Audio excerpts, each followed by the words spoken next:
Oh, jeez. At least he's got the cane. I give him credit. Where's the plug? Can you put this in? Down there. Thank you. Almost tripped and fell.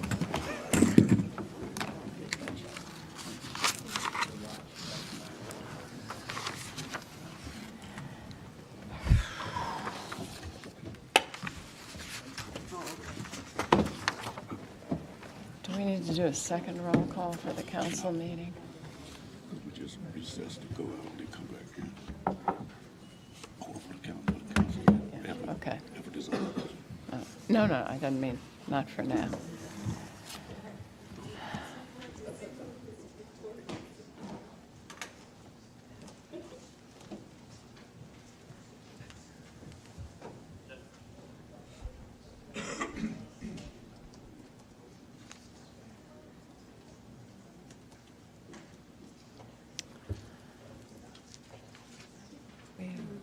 We're missing Peter? Peter's here somewhere.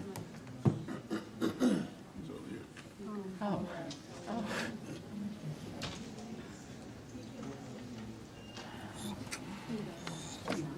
All right, we're back in open session. Would someone like to make a motion?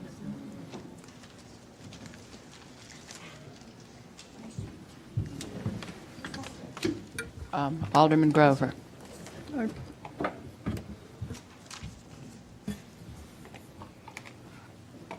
I'll defer to Alderman Holmes. Alderman Holmes. Madam Mayor, Madam Trustee Tisdall, I would motion that we appoint the city manager as the interim and with the director of public health being the day-to-day, for day-to-day operations. Thank you. Is there a second? Second that. It's not public comment now. I'm sorry. Trustee Wilson. Go ahead. Nothing against the competence or the abilities of either the city manager or the director of the health department, but my own view is that it's just a little bit premature to make the appointment, so I am not comfortable making the appointment at this time. Thank you. Trustee Grover. Thank you, Madam Trustee Tisdall. I am really primarily interested in the continuity and the provision of those core services to the clients of Evanston Township. I worry that for those clients of ours at the township, those are people who fall through cracks, and I don't want them falling through this crack in the lapse of a township supervisor. And I think it's important to have put the township on firm footing and ensure the continuity of the provision of general assistance, emergency assistance, and the other township programs. And have every confidence in Mr. Bobkowitz, and I hope to delegate to Director Thomas Smith for the day-to-day supervision of the township office so that it can find that firm footing. And I want to thank both Mr. Bobkowitz and Director Thomas Smith in advance for their service to the township. Thank you. Trustee Braithwaite. Thank you, Madam Mayor. I would agree with Trustee Grover in terms of the importance of the services. I don't think anyone on the council would deny that our most vulnerable residents need the assistance. I would also agree with Alderman Wilson, and I think that we need to give ourselves some time. I would recommend taking a week to think about this appointment, and my concern, of course, is always for the residents. And I think the residents deserve to have someone to advocate for them, and although I appreciate the city manager's ability to take charge and delegate assignments, I still think that it's important to have a supervisor, a elected position for the township. Thank you. Trustee Holmes. I appreciate the comments made by the other trustees. However, I'd like to remind them that we are waiting for a plan that we owe to the community to show what kinds of services that would be provided to the township and ongoing matters, so that this is interim.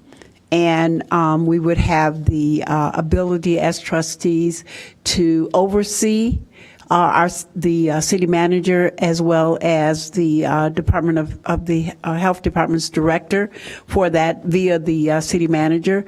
So waiting a week, I hope we'll have that plan within the next week, if possible, if not within maybe the next 2 weeks, so that we could have a solid plan that we have to present to the community. The community deserves to know what's going to happen with the township.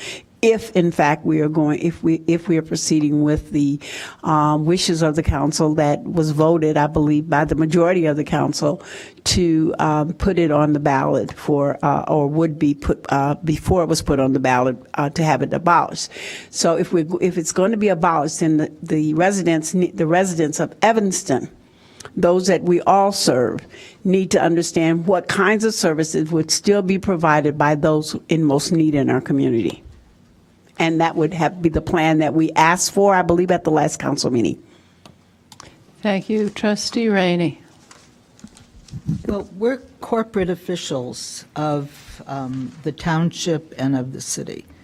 And as corporate officials of the township, we have, or township officials of the township, I'm not sure the corporate, we have a fiduciary responsibility to make certain that that organization runs and is supervised. And for that reason, I would like to ask Alderman Wilson, what would be wrong? What harm could be done having supervision of highly skilled people step in the interim while Alderman Holmes and the League of Women Voters plan is devised, which I hope we all have some input on?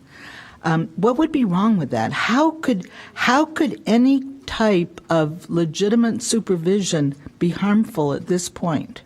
It isn't a point going out into the community and the council making some political decision to bring somebody from the outside in when people here have a sense of how to provide leadership and management for an organization like this. They run one every day. What would be wrong? What is the harm? I can answer that. You need to sit down. I can answer You that, need though. to sit down. I can answer for myself. Citizen comment is over. You need Thank to sit down and be quiet. No, I'm not talking to you. Trustee Grover. Could I think Alderman Wilson, Okay. Trustee Wilson. Trustee Wilson, go ahead and answer. Thank you, ma'am. Did I say there was any harm in it? You said there's no need. Did I say there was no need? All right, so you want to mess with the provision? No, Wrong. Let me just ask you this. What is wrong with what harm could be caused? I didn't indicate there would be any harm, and I also specifically, Alderman Rainey, could I answer the question? Well, could any good have come of it? Some good could come of it, and I specifically said this was not in any way related to the competence of the two individuals that were being discussed. I made a point of addressing that. What I think, to Alderman Holmes's point, is that we owe the community a plan and some sort of indication as to what's going to be happening. There are people that we do have a fiduciary responsibility, and without a plan and without any direction, I don't think it's fair to make the appointment until such time as that's put in place. My suggestion would be along the lines of Alderman Braithwaite, I think, said a week. The person just resigned on Friday. That's not enough time for anybody to reasonably put the plan together. And to defer for a week or so is not unreasonable, and I think it's appropriate to ensure that we have a course of action that will address the needs of these community members, and so that they understand what the plan is, so they're comfortable with that. It's not fair to put something on people when they don't know what's going to be happening to them. Thank you. Trustee Grover. Thank you, Madam Trustee. We have a responsibility in the long term, to look out for the interests of those who receive services from our township. And the long term involves that plan. The plan is in the works. We'll develop the plan, but we also have a responsibility to township clients in the short term, which is the provision of uninterrupted services, regardless of what happens with resignation of a supervisor. We need somebody in the office to make sure that the office is going well and professionally day to day, beginning today. Thank you. Trustee Braithwaite. Thank you, Madam Mayor. I feel like maybe a couple of my points were misunderstood as well. And I just have a quick question for Grant.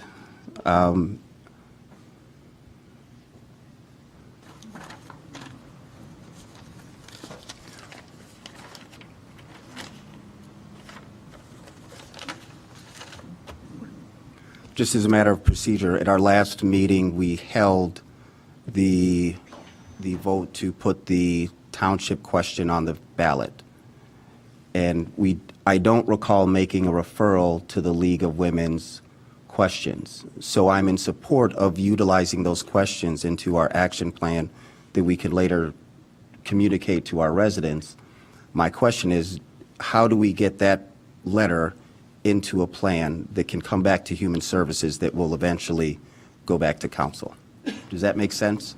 I just need some clarification on that. Yes, Alderman Braithwaite, members of the town board. My direction at the last council meeting was to come back at your next meeting with answers to the questions that the League of Women Voters posed. That was my reference. So that was Okay. a So there was direction a to me, reference. and we've been working on that ever since. So Okay. our plan is to have it on the council agenda next week, recognizing that there have been changes. We will do our best to present what we think makes the most sense and the most appropriate answers to the questions that were raised. Okay. And was your reference to come back to council, not to Human Services? That's correct. Okay, thank you. And so my second question, can you just remind us as a township board, what do we do what does the law state? What do we do when there's a vacant position? Yes, Trustee Braithwaite, with respect to vacancy, as I indicated, the election code provides that the governing body of a board, local government, unit of local government has the capacity to determine whether A, vacancy exists, and B, whether it wishes to fill that vacancy. The election code is quite clear on that. And under the Article 60 of the Township Code, the town board has the authority to appoint a successor to fill the unexpired term of the office that has been vacated. And if not within 60 days, then the electors can do it. Is that right? There is a provision, Trustee Holmes, that the electors may call a special meeting, but first 60 days have to elapse. Excuse me.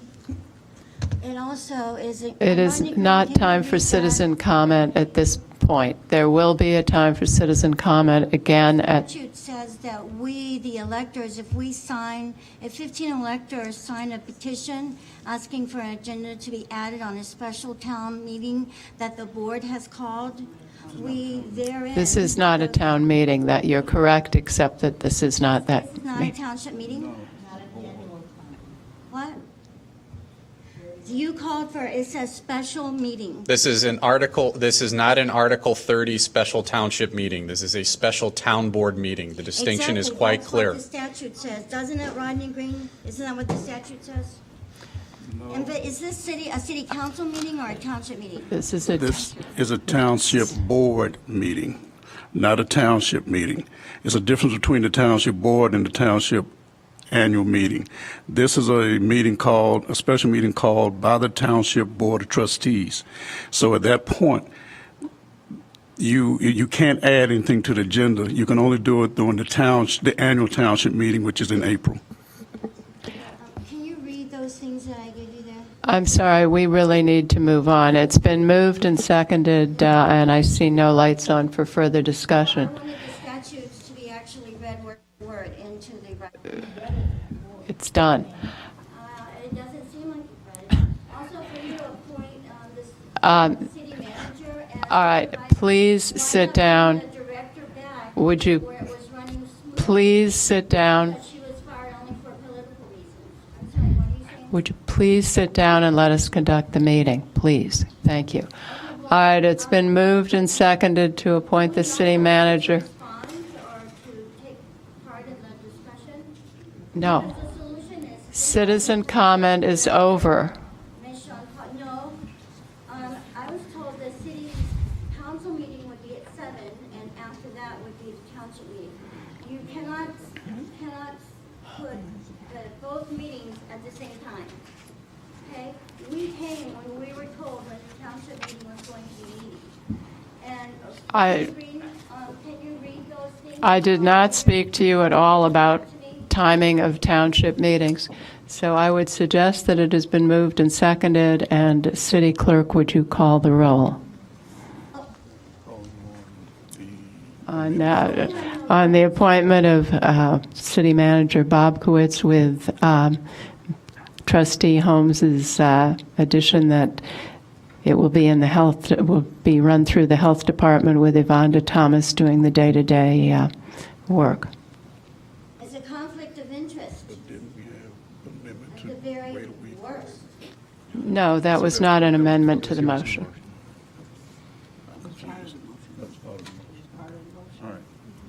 All right. Wait, to wait a week? No. Okay. Yeah, Director Thomas. Okay. Yeah.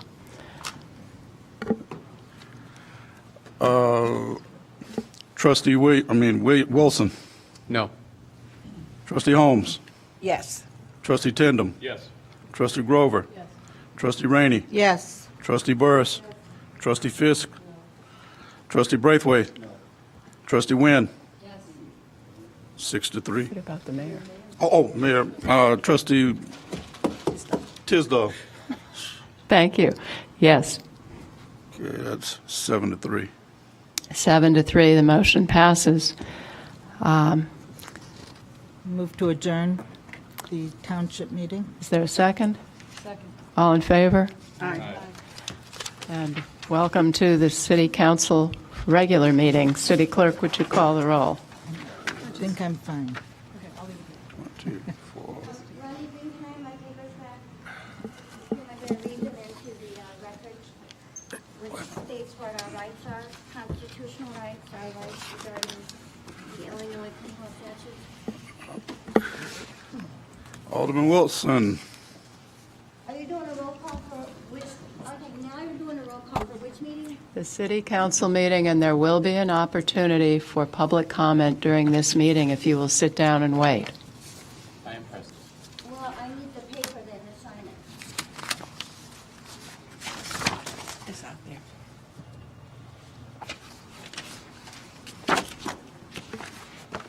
there. We were given wrong information. Oh, dear. Miss Esther, Oh, you dear. where are you? Alderman Wilson. Here, okay. Jeez. Alderman Holmes. Yes. Tindem. Here. Alderman Grover. Here. Alderman Rainey. Here. Alderman Burris. Alderman Fisk. Alderman Braithwaite. Alderman Wynn. 9-0. It's 9-0, the motion passes. First is mayor's public announcements. I have none. City Manager, do you have public announcements? City Clerk, do you have communications for us? No, Madam Mayor, I do not. Thank you. The next item is citizen comment. The two speakers are Junad Risky and then Allison Stark. Okay.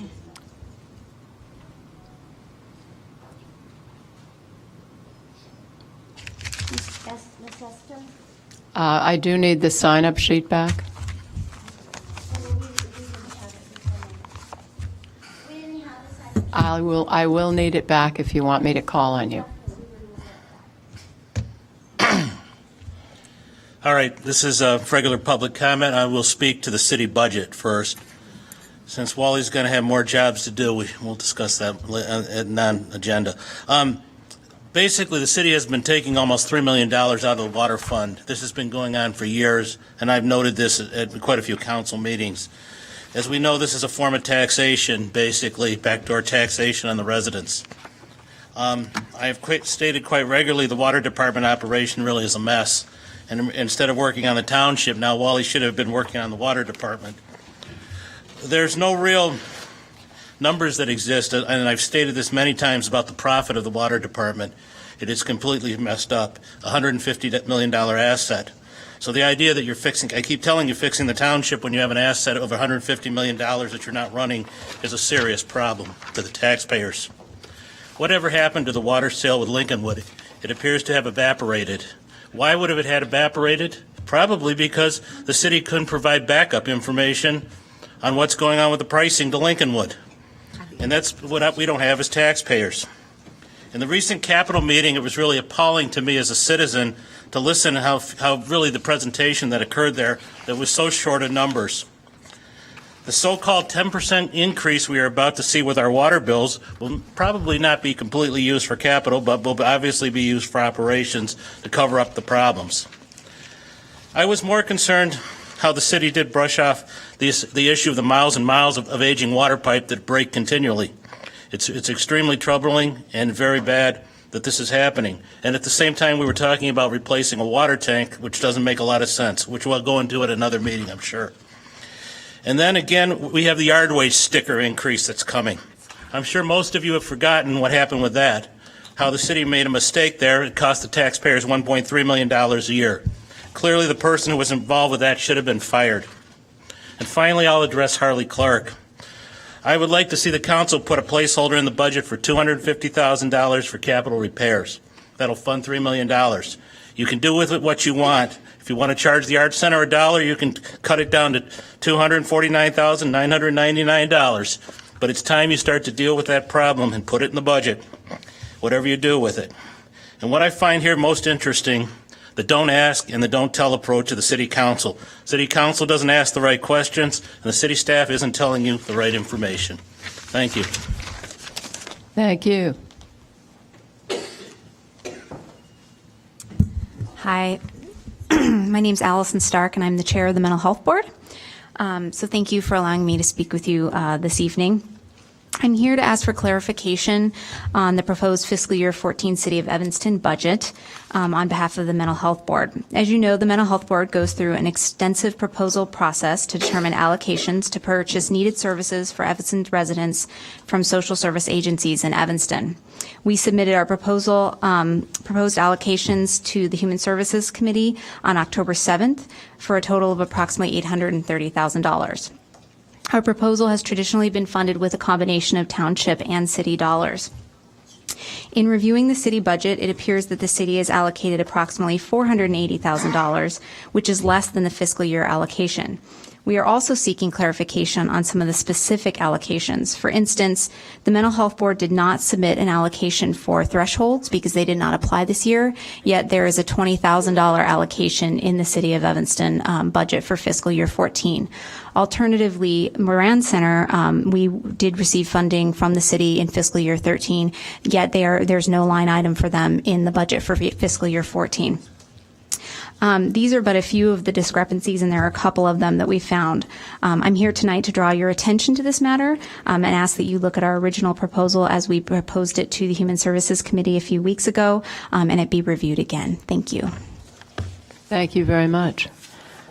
On non-agenda topics, we have Junad Risky, Mary Baker, Betty Esther, and Priscilla Giles.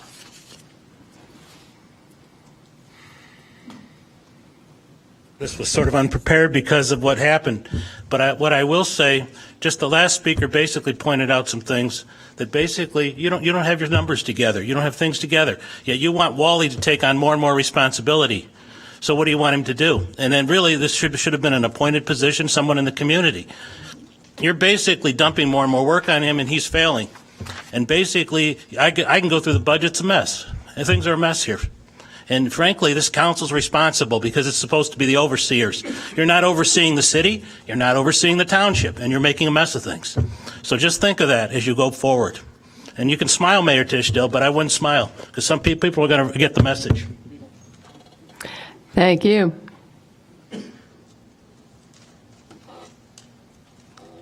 Mary Baker, it's your turn. Miss Esther, you can go ahead.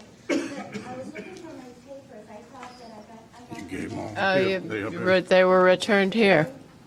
Yeah, okay, great.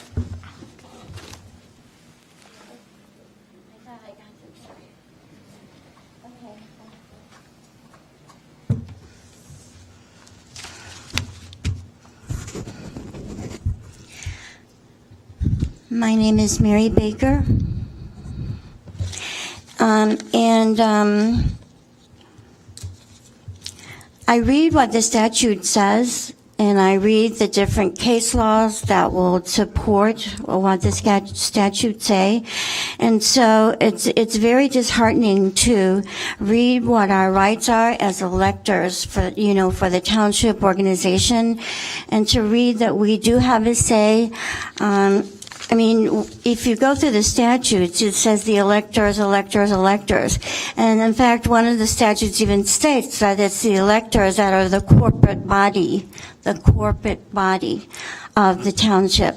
And the way it's supposed to run is that a topic is brought up, there's discussion on it, and then it says the electors vote on it, the electors. The residents of the city and township of Evanston. And in the Illinois compiled statute 60, and then ILCS means Illinois compiled statutes 1/35-25. Rodney Green, when you put this in the minutes, I can give you a copy of this. You can put it word for word.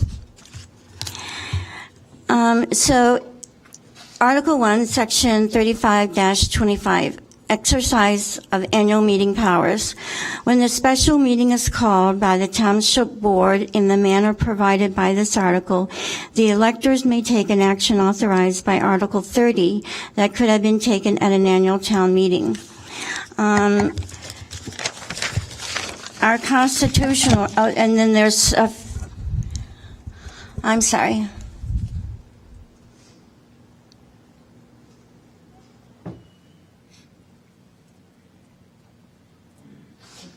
Do that tonight. Okay. I couldn't hear you saying anything, so when I saw your mouths moving, talking together, I stopped so you could say, okay. All set? Thank you. Okay, very good. Okay, there's another Illinois statute as well that states that we as the electors do have a right, and we should and do have a say regarding the different decisions made in the township. And I think that's your frustration as a board. You have to spend time regarding the city of Evanston, and then you appointed yourselves, why, I don't know, but you appointed yourselves to be the board of the township as well. But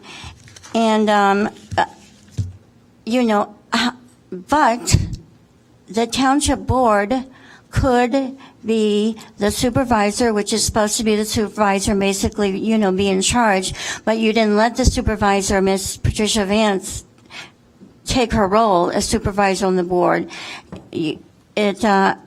In all appearances, you ignored her, you didn't give her a say, she wasn't up there sitting with you, which she was supposed to be, because, that's what the statute says. Even if the city council appoints themselves to be the board of the trustees of the township as well, which is very unfortunate, because I'm sure that she would have had some good input. It also is, I'm sorry, let me also read one of our constitution. In the Constitution of the State of Illinois. You're going to have to wrap up. What? Your 3 minutes is long gone. Oh, well, you know what? I stopped and waited for you two to converse.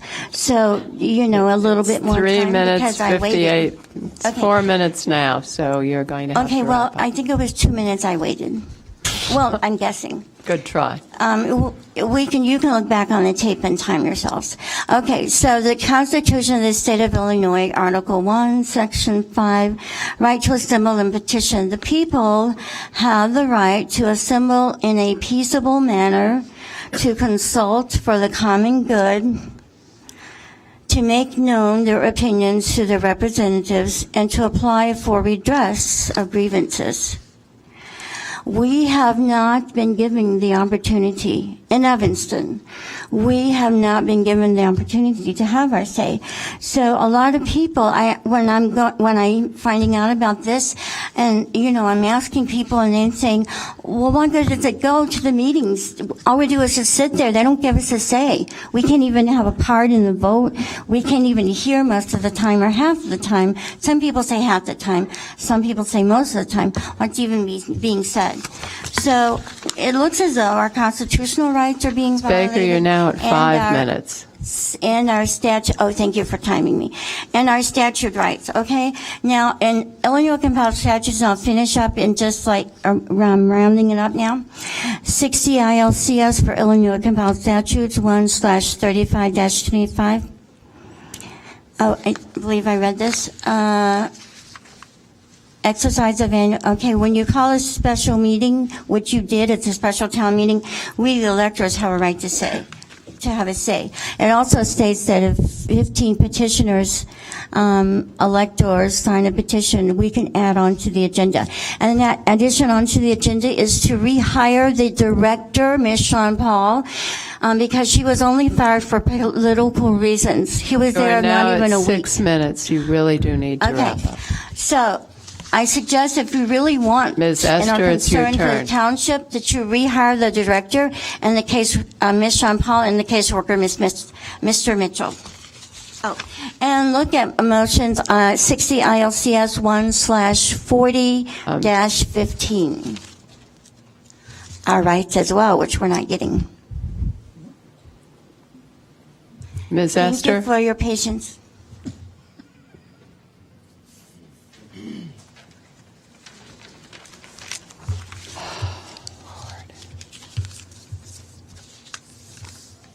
My name is Betty Esther. I stay at 2031 Church Street.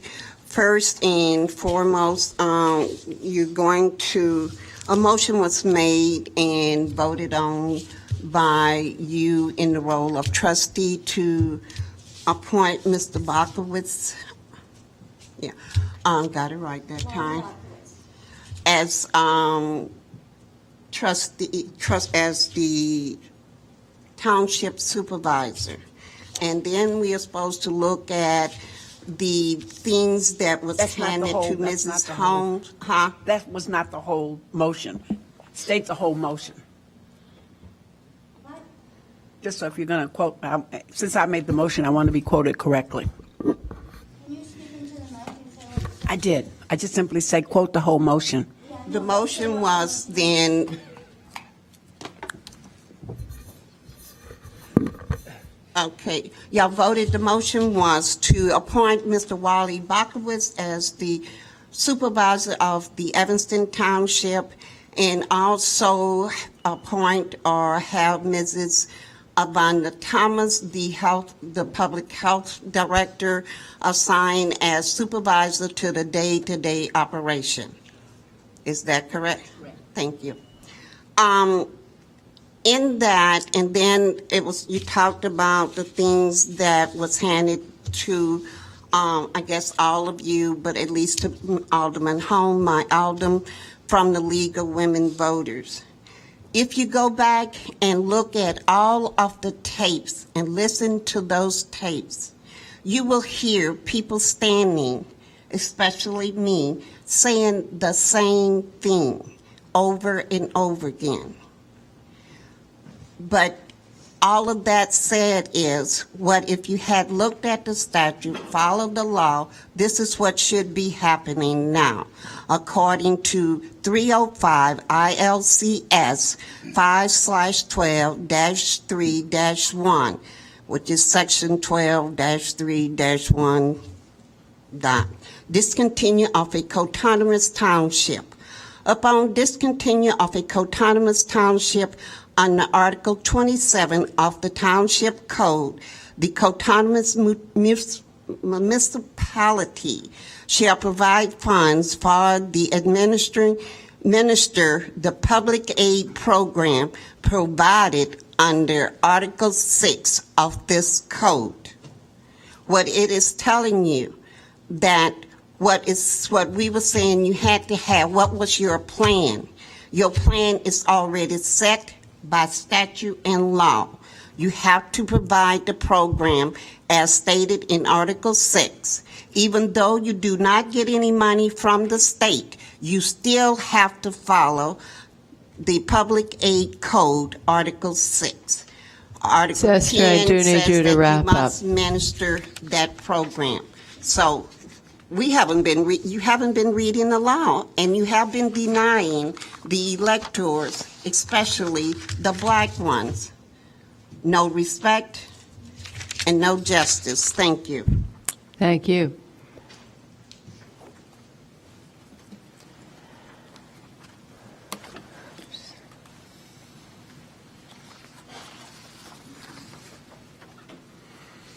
My name is Priscilla Giles, and I live at 1829 Ashland Avenue.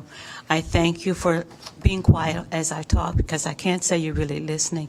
I'm really disappointed in the way our city government is set up, because you have the same people serving both as the city council who voted to put on the ballot to get rid of this township, and as the also as the trustees who say you want to keep it.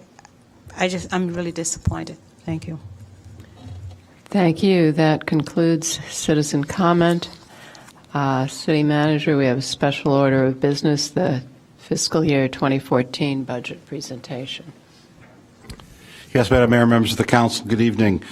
We are here to present the budget for fiscal year 2014. We're going to do this in three separate pieces, two tonight and then one at a future date. Mr. Lyons and our budget team will make a presentation regarding the City of Evanston, the budget, the general fund, and our operating funds.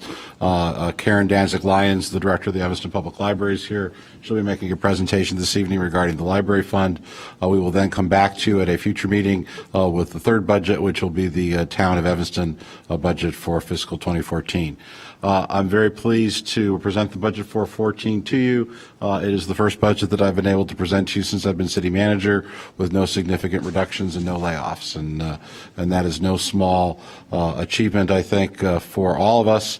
The economy is turning in a positive way. We're able to continue to provide quality services to our residents, and we believe this budget pretty much still remains a status quo budget with some small adjustments, many of which have already been approved during the course of this year in order to improve our service to our residents. So with that, I'd like to ask Mr. Lyons, our Assistant City Manager, Chief Financial Officer, and City Treasurer, to start the presentation. He'll be joined by Lou Gerges, our Finance Division Manager, and Brandon Dieter, our Senior Management Analyst. Mr. Lyons, good evening. Good evening, Mr. Bobkowitz, Madam Mayor, members of the council, Clerk Green, Marty Lyons, Assistant City Manager and Chief Financial Officer. You'll notice that I'm not grabbing for the clicker on this. This evening, I'm going to introduce Finance Manager Louis Gerges and Senior Financial Analyst Brandon Dieter. They are the folks who put together a very large portion of this operating and capital budget, and therefore they are also going to present this budget this evening. The whole budget team is ready to answer questions from the council, either during the presentation or after the presentation. In the past, we have talked a little bit more about a variety of issues at the start of the budget presentation. You'll note this evening, given what we've seen on the agenda recently, we're jumping right into the budget. So we're going to go straight into general fund and other fund and capital budget discussion. So without further ado, I'll ask Louis Gerges, Finance Manager, to come up and go through the general fund budget, as well as some discussions about the current status of 2013 and the future budget. And Madam Mayor, members of the council, as Lou comes to the podium, you have a past practice of submitting questions regarding the budget. We would ask to continue to do that, so we've received some already. If you have additional questions, we can get those from you either tonight or sometime in the early part of this week. Our intention is to come back and have an additional discussion next Monday evening, and so we will do our best to have those questions answered prior to next Monday's council meeting. Alderman Rainey. Mr. City Manager, one of the things that is always helpful when we have, for example, a column with fines, fees, those permit amounts, to have a column showing the 2013 budgeted amount, especially when it comes to revenue as opposed to expenditures, with a column showing the most recent year-to-date revenue, and then the 2014 budgeted projection. We would It's- also probably, Alderman Rainey, members of the council, add our estimate to the end of the year. Well, you can do that, but I would really what is helpful is also the year-to-date. And I know you're doing a great job giving us the quarterly reports, but for us to go fish those out and, embed them in the budget is not, We'll be happy to provide it. I'm not good at that. We'll be happy to provide it. Thank you. Okay. Good evening, Mayor Tisdall, Alderman, Clerk Green, City Manager Bobkowitz. Again, my name is Louis Gergitz. I'm the Finance Manager for the City of Evanston. Tonight, with Brandon Dieter, I will be presenting the fiscal year 2014 proposed budget for the City of Evanston. As Wally mentioned, as City Manager Bobkowitz mentioned, Brandon and I are excited about presenting this budget for the two reasons mentioned already: no proposed layoffs and a balanced budget for 2014 in the general fund. So, what we're going to do tonight first is, like we talked about, is I'm going to present a 2013 budget update, budget status update. Then I'm going to talk about 2014, give you a quick budget overview. Next, Brandon will follow up covering the 2014 CIP program, and he will also discuss the upcoming budget discussion schedule. And then lastly, the budget team will take any additional questions you have. So we're going to start right now with the 2013 budget status. Staff is projecting that 2013 will end the year for revenues slightly over 100%, actually 105.5%. That's $472,000. That increase is the result of projected income taxes being $400,000 above budget, real estate sales, real estate transfer taxes being $476,000 above budget, and lastly, building permits being projected to be $1.4 million above budget. And of that $1.4 million, $1.2 million is a result of the project ongoing right now at Emerson and Maple. So it's certainly been a significant help in meeting our budget expectations. On the other side, for the 2013 expenses, the city currently is running $1.5 million under budget on expenses. That's 1.77% below.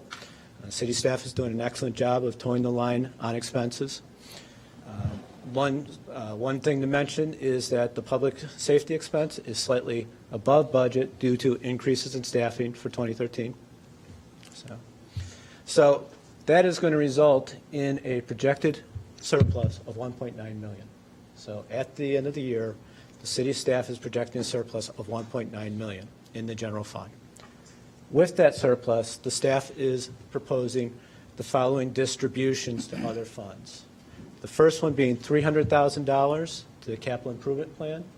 I believe that's for the analysis of the facilities that we've been talking about. Secondly is a transfer to the fleet maintenance fund. That is to shore up the fund balance in the fleet maintenance fund.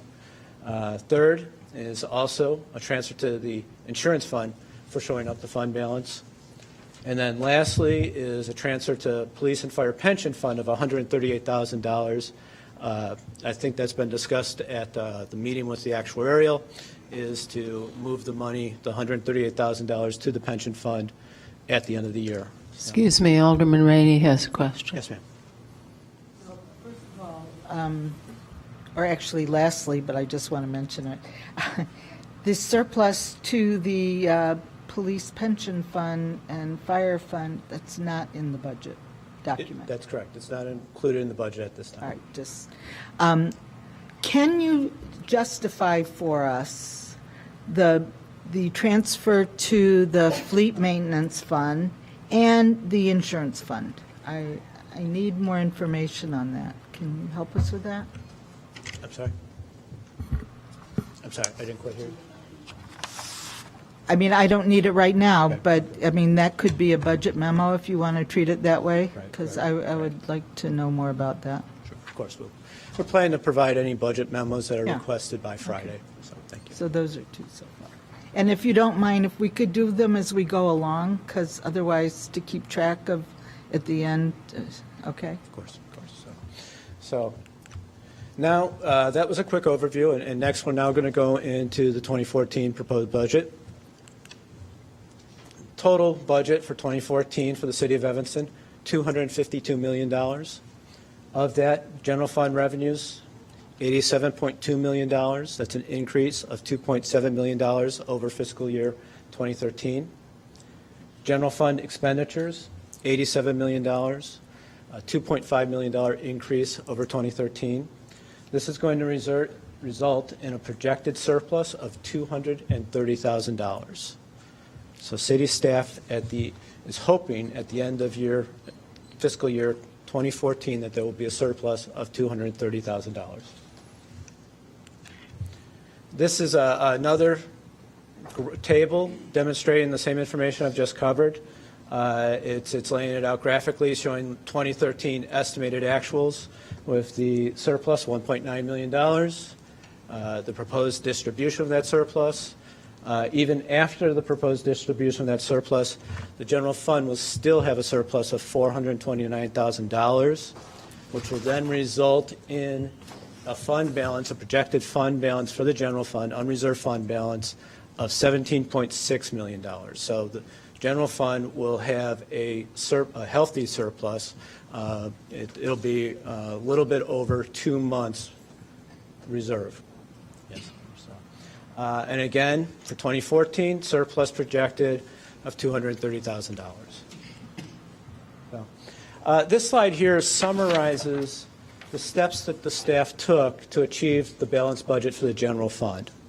So the staff is proposing revenue adjustments of $565,000 and expenditure adjustments of $600,000. So what happened is that when the budget team and staff compiled the document, we saw that the initial deficit was $940,000. So next step in our work was to come up with a plan to reduce that deficit, and we identified the revenue adjustments and the expense adjustments to have a total deficit reduction of $1.1 million. I think in past years what you saw this is more flushed out is what we call the budget balancing worksheet. For this year, we condensed it down. This is one slide condensing it, summarizing it, and then the next couple of slides will itemize it out a little bit more for you. Alderman Rainey, did you? I want to know, Lou, is that in the document that we have? Page? Parts of that are in the document. If you look in the But general... that page specifically, no. I'm sorry? That page is not. This page is not in it, but the revenue adjustments and the expenditure adjustments do tie to the general fund summary. Brandon, do you know what page that is? They're listed in the manager's letter on 15 and 16. Okay. Listed in the manager's letter, page 15 and 16. 15 and 16? Yes, ma'am. Thank you. But not in that format. No, ma'am. We'd be happy to provide that. It would be really helpful if you could email these to us. Of course. I mean, We'll be happy to. I like these sheets. Okay. Thank you. So this slide breaks out the revenue adjustments that I talked about on the previous slide, the $565,000. And we identified 3 revenue adjustments, 3 increases in revenues to the general fund. The first one is a proposed increase in building permit fees. It is $1 for every $1,000 for building permit fees between $20,000 and $1 million. And over $1 million, it's $2 per every $1,000. So, and staff projects that will result in increased revenue of $300,000 for the general fund. Next one is that staff. Excuse me, Lou. Alderman Grover has a question. Thank you, Madam Mayor, and thank you, Mr. Gergitz. One question I have is today in today's Tribune there was an article about some of the building permit fee increases for the city of Chicago, and it might be useful to compare our proposed fee increase with what Chicago's proposing. And I don't Alderman- have time right now to put it all in one place. But And it would be very difficult for you to do that because the City of Chicago and the City of Evanston calculated using different terms. We calculated on the value of the improvement. The City of Chicago calculates it on the square footage of the improvement. Yeah. So we've had that discussion. We'd be happy to talk more about equating apples and oranges, but I think the challenge is that because it's based on the value of the improvement, we oftentimes will see a greater fee than you would if it's just on the square footage of the improvement. Gotcha. Especially given the type of large construction we see, especially at Northwestern University, for example. If it were just at the square footage basis, we would likely have a smaller dollar amount for the fees. So Mr. Munzer, I believe, is here, and we can talk further about it, but we did all chat about that article in the Tribune all right. earlier today, yes. all right, great. Last on the list is an increase in the interfund transfers to the general fund by 3%. That would result in an increase in revenue to the general fund of $225,000. It's been a number of years since interfund transfers to the general fund have been increased. And as I mentioned earlier, the expenditures in the general fund are going up by $2.5 million, and almost all of that, in fact, all of that is personnel costs. It's tied in with cost of living increases and some of the positions that you've seen in the budget, and I'll discuss further later. So on the next slide, we talk about the proposed expense adjustments that are incorporated into the general fund to achieve a budget balance. And the first one up top is a reduced interfund transfer to solid waste of $450,000. Currently, right now, there's a transfer in the general fund to the solid waste fund of $1.2 million to support the solid waste fund. The goal of the staff is to have the solid waste fund become self-sufficient. You know, it is an enterprise fund. It should be running like a business. It should be bringing in revenue to cover its expenses, and it's the goal of the staff to slowly get it to the point of where it is self-sufficient. And one of those steps is to reduce that interfund, and I will be talking more about that later when I talk about the solid waste fund. So, Alderman Rainey has a question. yes, ma'am. I participated in a conversation a couple of weeks ago on the council about violation fees and fines for people illegally parking because of snow or being towed or relocating, et cetera, et cetera, et cetera. Those are fees and fines that, you know, either by accident they're imposed on you because you made a mistake or because you violated the law, et cetera, et cetera. This interfund transfer, $450,000 out of the solid waste fund, like you say, is going to be made up by increasing charges, doubling the sticker charge for yard waste, doubling the annual fee for the yard waste container, increasing from $15 to $19 one size can, and another increase for another size can. Those are the most regressive kinds of fees you can impose. It's a tax you can impose on people because everybody has to have garbage, everybody. And I saw some expenditures in this budget that are not necessary expenditures that we're spending money on because we have some extra.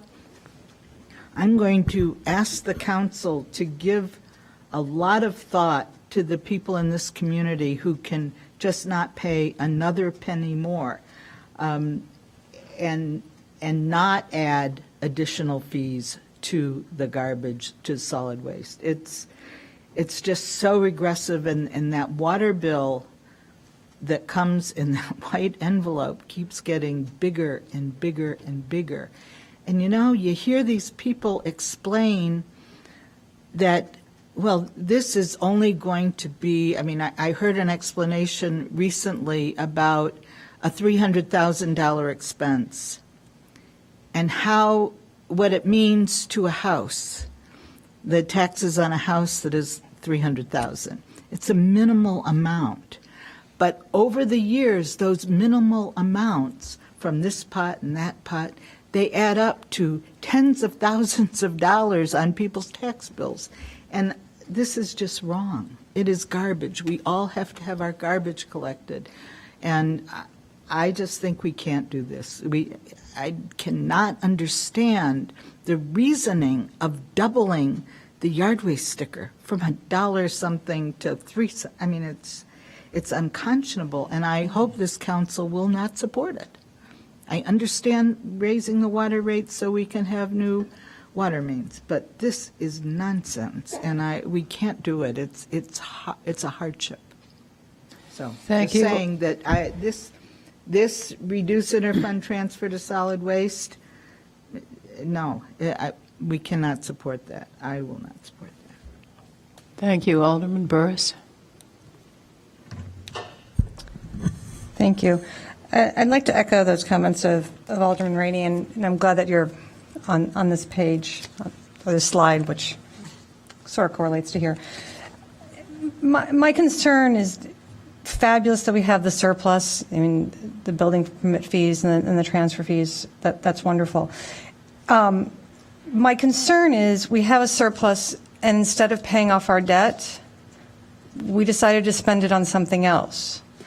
And we decided to spend it on something else and increase fees to our residents that can at least afford it. And doesn't make a whole lot of sense to me. It's like, oh, we found some extra cash instead of thinking about for our future or helping the needy in our community. We decided to spend it. So just a concern, a thought. Also on this page is if you could just tell us more information about the elimination of the human resources contractor, but the addition of the human resources specialist. And you don't have to say that right now, but What is the contract? yeah, what is the contractor?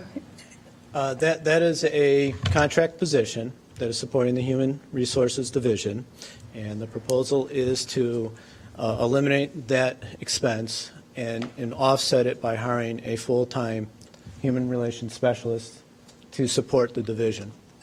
Okay, so in that 123 number, yeah. Marty Lyons, the position, just to be clear, it has been utilized. This is our safety specialist. Your what? Safety, yes. So this is our safety specialist position where we had, Management. right, and we had it done on a contract basis for a year, bringing everyone up to speed, bringing in, doing an OSHA audit, and we looked at our ability to continue on a contract basis versus bringing it in-house because it's been effective. So we looked at the ability to actually do it at a zero cost. So I just wanted to make sure that it was, seen as a zero cost, and it is in our risk management area to put a description of what they'll be working on. I guess my concern is that we're bringing on, versus continuing on as a contract basis, we're bringing on another staff member, which then also includes benefits. So, and at some point I'd like to know more about this preschool instructor, full-time preschool rec aide. I'm a little confused about why we're continuing to do preschool when we have 2 school districts and we have many preschools in the community. So a rationale on that would be extremely helpful. But again, my number one concern is we have extra money. Why are we penalizing our residents? Okay, so the one other item on there that I would like to cover is the citywide salary savings of $300,000. We budget at 100% of salaries, but during the course of the year, the city averages about 30 vacancies at any point between normal turnover, and so those vacancy savings do factor into our budget, and so we've basically incorporated some of those savings into the budget. So $30,000 of vacancy savings, that's a very conservative number. Then there's a special point that we'd like to discuss, and that is what we're describing as one-time revenues. The Community Development Department is anticipating an increase in building permit revenue in 2014 of $2.77 million. Now, the Community Development Department has determined that one half of that revenue would be considered one-time, and one half of that revenue would be considered ongoing expense. So the staff Excuse me, I'm sorry, Alderman Burris. Could you tell everyone why it would be considered only one time? We're projecting that there's going to be an ongoing stream of building permits for the next several years, mainly because of what's going on with Northwestern, of all the buildings that are coming online. So we know that there is several, next year they're planning Kellogg, the year after that they're planning the new recreation center. There's some questions about some other buildings that may need to be done. So we see the Community Development Department has seen several years of building permits increasing, calculating that one half of it would be considered ongoing revenues and one half of it would be one-time revenues. I guess I have my concern with labeling those as one-time revenues. And again, if we're going to have extra, let's say, surplus, we're going to have this one-time revenue, why are we increasing people's fees and why aren't we paying off our debt? And instead we're doing $100,000 worth of bike racks.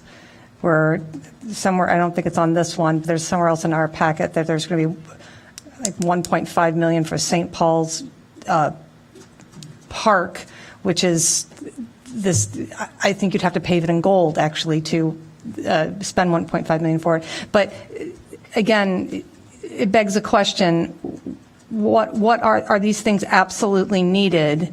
If we didn't have them in the budget to begin with, but we've suddenly found extra money, which I wouldn't consider, again, a one-time. I think that's a wrong characterization. And why aren't we paying off some debt here? And Alderman Burris, members of the council, we'd be happy to discuss that. I think we want to be very careful not to spend, in my opinion, my recommendation to the council is not to spend all the money that's coming in building permit revenues ongoing revenue. So what is spent one time is up to the purview of the council. In my discussions with staff, you've had staff that have had 4 years of cuts, have had 4 years of reductions, and we've tried to identify those things that in many of these cases are requests from our staff to help them do their jobs better.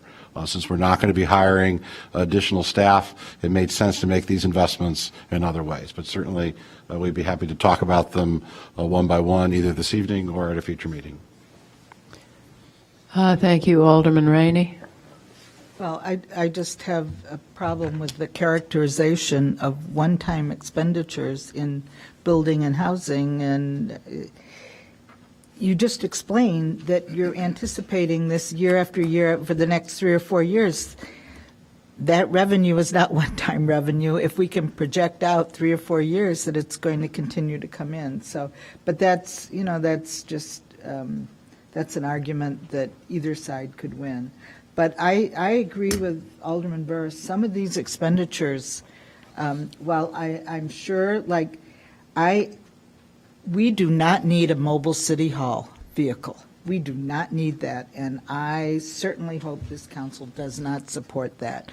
This city hall is easy to get to all summer long. We can use the farmers market. We have the Levy Center. We have Fleetwood. We have all sorts of community centers that if we want to have outposts for city hall, we can do it that way. Where did we ever talk about a mobile city hall vehicle? When? Whose idea is this? That'd be your city manager / interim township supervisor, ma'am. Well, I don't like your idea. And I think we ought to, redline that one. But we'll get to that later. Some conference, you heard about this?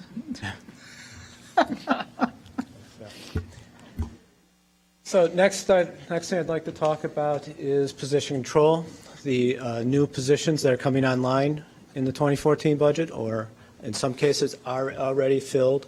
The total increase in FTE for 2014, as shown in the budget document, is 11.95.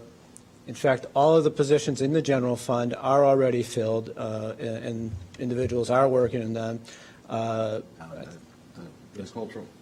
Cultural arts coordinator, we've done interviews, and I'm just about to make a job offer. Okay. I misspoke that one. And the library positions, I don't believe are filled. So the general fund, the victim advocate, sergeant commander, customer service rep, emergency response coordinator, those are all filled. So, and then, as you've already noted, in the library fund, there's an FTE increase of 6.75%, and I believe Karen Danzig-Lyons is here tonight to talk about the library fund budget after we conclude. So, next is the property tax levy, and this is a slide that we put together to show the proposed 2013 property tax levy. First thing I'd certainly like to point out is for the general fund, general operations, there is no increase. It is level between 2012 and 2013. And there is an increase in the levy for the library fund. With this budget, there are two new funds, the library capital fund and the library debt fund, and they will be levying to support their operations. As we talked about earlier, the police and fire pensions have a slight decrease based on the actuarial, and that slight decrease is being made up by the $138,000 that is proposed being transferred for the surplus, the 2013 surplus. Alderman Burris? Hi. Yeah, the fire and police pension. So we last year for 2013, we actually reduced the amount by $700,000, I believe, that we paid in 2012, and then we put $500,000 back in. So the original budget was $700,000 less. We put $500,000 back in. So we were still below $200,000 from 2012. Is that right? I remember this vaguely from last year's conversation. So even the $138,000 doesn't get us back up to the $700,000 that we lost from 2012 to 2013 on the amount that we put into the fund. So my point is that we're still not funding where we were in 2012, and we continue to not put money in, and that's what got us into the trouble that we're in now. What is the debt on that now? What are we unfunded? 186, 185, 200, whatever it is. I mean, again, I see it as a serious problem, even if our actuaries are saying, oh, we're suddenly going to get 7%, we're going to get 9%, we're going to get 6%. No one can guarantee that, and we don't have control over the majority of what is put into that, the benefits for it. We do have control over how much we put in. Again, we're not even back to 2012 levels. Yes, we are. It's a concern. Yes, we are. We're not back to what the actual amount, the actual dollars we put in 2012 from what we talked about in 2012, what we did in 2013. We reduced it by $700,000. We put $500,000 back in for last year's budget. Just, again, I don't understand why we're spending money if we have surplus and we're not paying off our debt. Our debt continues to grow. It's not going down. Alderman Rainey? But with the $138,000, it does equal what we levied in 2012. That's correct. It is level funding with that $130,000. It's the dollar amount. And I would like to add, Alderman Burris, while I agree with you in terms of putting more money in whenever we have that capability, we are not the sole cause of our problems. Springfield was incredibly helpful in creating these problems. Not disagreeing. We can only control what we can control. So, lastly, on this table here is the levy for debt service. For 2013, the levy for debt service will be increasing. That is the result of some large payments in debt that will be happening in 2014 and 2014. So that is causing the increase in the tax levy for 2013. And this table summarizes the impact. I think you've seen a table like this before. The impact on homeowners based upon the assessed value of the property. We have, like, for example, for a property of $300,000, the estimated assessed value would be $84,000, and the ultimate increase from between 2012 2012 and 2013 tax levy would be $78 increase. And that's tied into an increase in the debt service levy and an increase in the library fund levies. So. Next, I'd like to talk about some of the other funds. The other funds begin on page 115, and specifically I'm going to talk about two funds. But before I do that, here's a pie chart that demonstrates how the total budget of $252 million for the City of Evanston proposed budget is divided up. And the important thing I take away from this is how much of this budget is devoted to general operations. If you tie in the general fund, the police and fire pension, and the internal service funds, that's slightly over 50%. So 50% of our budget is tied into general operations in some way. Alderman Rainey. Lou, before you get too far into that, Sure. I would like a budget memo on specifically page 18, which is a little back, having to do with various revenue from various taxes, utility tax, natural gas, cigarette, Evanston motor fuel, liquor, parking, et cetera. In many cases, the explanation column says that the tax is either going to be increased or flat. And so, for example, I'll just give you one. Last year, we had $1.4 million, and this year we're saying $1.2 million when it says it's going to be flat. That's not flat to me. $200,000 is real money when you start adding several 200,000s up. So I'd like, and maybe it would be helpful to see the actual, what we actually generated as opposed to what we budgeted last year. Absolutely. So that entire page, I would like a better explanation of the budget number for 2014. And then I'd like to have an argument about why you're wrong. When we come back the next time, just to have a discussion about that. Okay. Staff will be happy to provide that.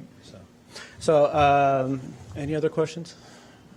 So the other thing I'd like to take away from this pie chart is not only the 50% that is going to general operations, but then in addition, another 25% is going to the enterprise funds, the solid waste, sewer, water, and parking, again, funds that directly provide services to the community. So, and then the two funds that I'd like to emphasize going forward is of course, the water fund, and the reason that I'm pointing out the water fund is as you know, there's going to be a 10% rate increase proposed. The total budget for the water fund is $23.9 million. Back over the summer, Dave Stoneback provided a detailed rate review to council to describe the issues facing the water fund and the capital needs, and proposed to meet those capital needs and the debt servicing that there is a 10% rate increase in the water fund. So, nextly, and we've talked about this a little bit and wanted to point out, emphasize it again so you're aware of it, is in the solid waste fund is the proposed increase in the fee schedule. And again, we demonstrate it there. The reason for the proposed fee increase is to reduce the interfund transfers between the general fund and the solid waste fund, and to ultimately make the solid waste fund self-sufficient. So it operates as an enterprise fund where revenues equal expenses. And to do that, the staff is proposing increasing the fees for the 95-gallon cart. Staff is proposing increasing the fees from $14.95 to $18.95. For the 65-gallon cart, staff is proposing increasing the fees from $7.95 to $9.95. In addition, the annual cart fee is proposed going from $25 to $50, and then the yard waste stickers going from $1.75 to $3. The next slide takes the fee schedule that we have right now and is proposing and compares it to other communities. And you can see. Excuse me, Lou. Alderman Burris has a question. Again, it's about the yard waste fees going up so dramatically, and particularly in a year where we're already increasing the water fees. it just seems like a large burden on people that can least afford it. And I do agree that we're below peer municipalities. At the same time, such a substantial increase when we already have a surplus, we don't really need to be doing this. I think it's just adding burden, and then, you know, the library folks are adding more taxes to the community, so we're adding taxes from the library and from the water, and now we're doing fees for the refuge, and then we just did increased fees for parking towing. At what point are we just saying, you know what we're going to do is we're going to drive out anybody that doesn't have the means to live in this community by raising so many fees and having it really impossible to live here? And this is not directed at you, it's in general of the issues with what's happening. Of course. So, but here's the comparison of the fees to other communities, as you pointed out. Evanston currently is on the low range. In fact, it's lower than any of our comparable communities, and will still be lower than most of the comparable communities, even with the fee increase. And this will result for the Solid Waste Fund of staff projects a revenue of $900,000. And 50% of that will go towards the reduction of the general fund transfer, and 50% of that will go to revenue increases in the Solid Waste Fund. So that is the breakdown of the proposed rate increase for the cart fees and the stickers. Lastly, I'd like to emphasize that staff has done an excellent job of controlling cost in that fund. These rates are not being increased because of increasing costs. They're being increased to try and attain self-sufficiency in the fund. Thank you, Alderman Braithwaite. Did you have a question? Yeah, thank you, Madam Mayor. Quick question, Lou. Are we currently showing the tipping fees from the waste transfer station anywhere in those numbers? Well, Alderman Braithwaite, at this time, I don't believe that the transfer fees for, are you referring to Veolia? Correct. Now advanced disposal, or whatever the name of the company. Yeah. Are included. They're being set aside as a liability, and they're not included in any revenue projections until ongoing issues are resolved. You're welcome, sir. So that concludes my portion of the presentation. Thank you very much. Thank you. Next is Brandon Dieter. He's going to talk about the CIP. Thank you.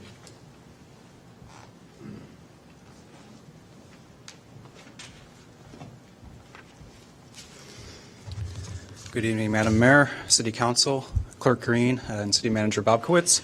Brandon Dieter, Senior Management Analyst, Administrative Services. And tonight I'll be concluding the budget presentation by providing a brief overview of the 2014 Capital Improvement Plan, and then also talking about the remaining 2014 budget schedule. So for 2014, the proposed CIP is $39.8 million across all funds. This is available on page 219 of your budget document. The 2014 CIP was developed using recommendations provided by both staff and members of the City Council during your conversations with Director Robinson and members and directors of the other departments as well. Similar to previous years, the 2014 CIP has been presented by funding source. However, this year, to align with the City Council's strategic plan goals, we also broke out the capital projects by category. And you can see here we have 4 separate categories for capital projects. We have facilities, which include city facilities, community centers, and parks and rec, right-of-ways such as streets and sidewalks and traffic signals, utilities, including water and sewer, and then general projects, which serves as a catch-all category for various technology and economic development projects. As part of the 2014 CIP, we are proposing $8.3 million of projects to be funded from general obligation debt. And I will go into more detail about those projects right now. So in terms of the GEO debt-funded projects, we broke out the first list of projects by city facilities. These are city operational facilities for basic city operations, police and fire, civic center, that sort of thing. In 2014, we are proposing $1,080,000 worth of projects. A portion of these funds will be spent on civic center security improvements for the collector's office, and also a contingency for any facility projects that need to be done throughout the year as they come up. In terms of community centers, staff is proposing $870,000 to be spent from general obligation debt in 2014. Some of the projects associated with these are the Chandler Center minor improvements and also the Fleetwood Jourdain study. Both of those projects are at $250,000. You can see there's several other smaller projects as well on that list. In terms of parks and recreation. Sorry, Alderman Burris has a question. Hi, can you go back to the last slide, please? The Crown Center minor project, and there, I think, also in the document, I don't know if it's going to be on your PowerPoint, about Robert Crown also, because we don't know what we're going to be doing with Robert Crown going forward, so it would be great if you could just put an asterisk next to anything Robert Crown related when we're coming back to discussing that in our next meeting, because it is an issue of where will that money go if we do a different Robert Crown. Just, I think there needs to be a sidebar on that. Thank you. Sure. Okay, so getting back to Parks and Recreation Facilities projects, you can see staff is proposing that $500,000 be spent from GO debt for these projects. You see there are several projects there, one of which is the Lakefront Lagoon project. $275,000 is being proposed from GO debt. That's actually a small portion of the project. The total project is closer to $1.3 million, and some of the other funding sources include a private donation of $500,000, and then also an ITEP grant of $400,000. And here you see a listing of several right-of-way projects which we're proposing to be funded from general obligation debt. Under lighting, we're looking at city works, sign, signal, streetlights, and inventory upgrades of $250,000. Under sidewalks, we're looking at the Central Street sidewalk and also the 50/50 sidewalk replacement program.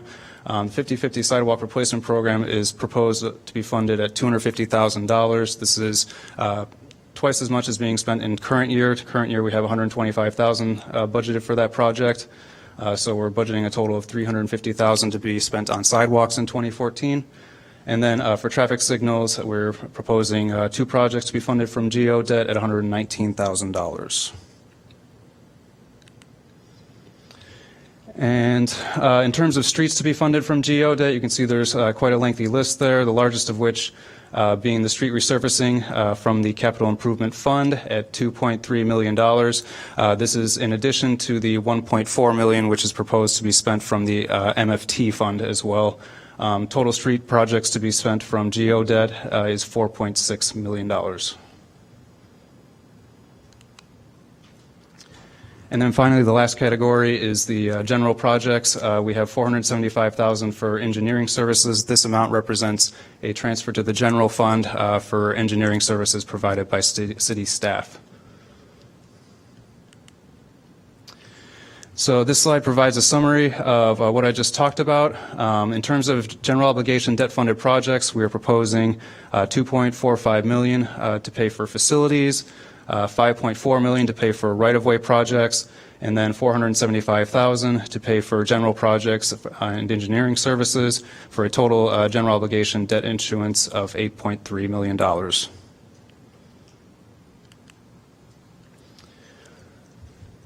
Briefly, listed here are the projects to be funded from the various TIF districts. We have several projects in the Washington National TIF District planned at approximately $700,000, the largest of which being the Fountain Square reconstruction at $300,000.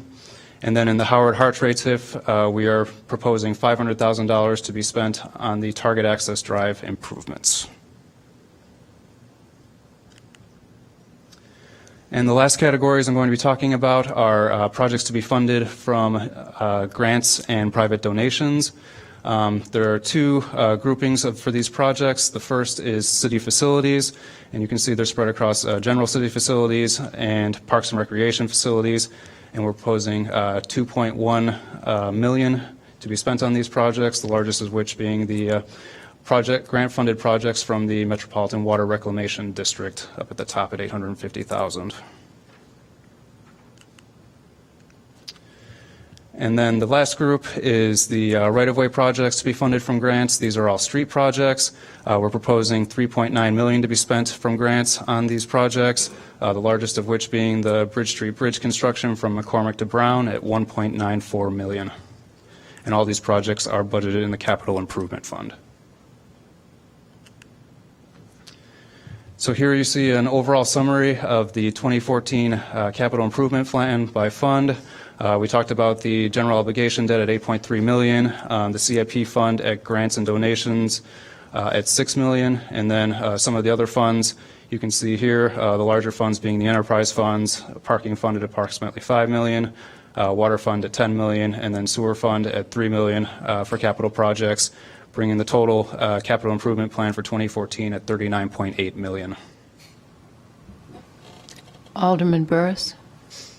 Hi, a couple slides ago, you had the Fountain Square reconstruction study at $300,000. In our packet, it has it at $3 million. I'm assuming that's just wrong in the packet.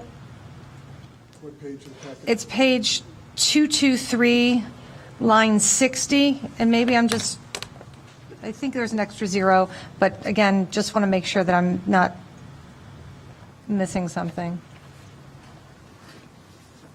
Or maybe, I could be reading it wrong.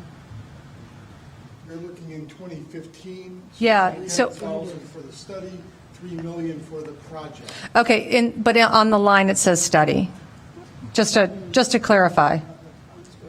Yes, that. Reconstruction study. Alderman Burris, that's the typo. Okay, that's fine. I just wanted to make sure that I wasn't. 15 is, again, this Fine. is sort of our future capital project projections, which the city council has not Okay. yet agreed to.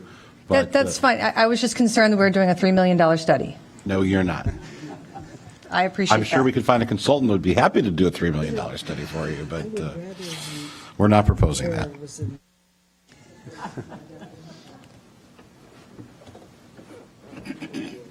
Sure.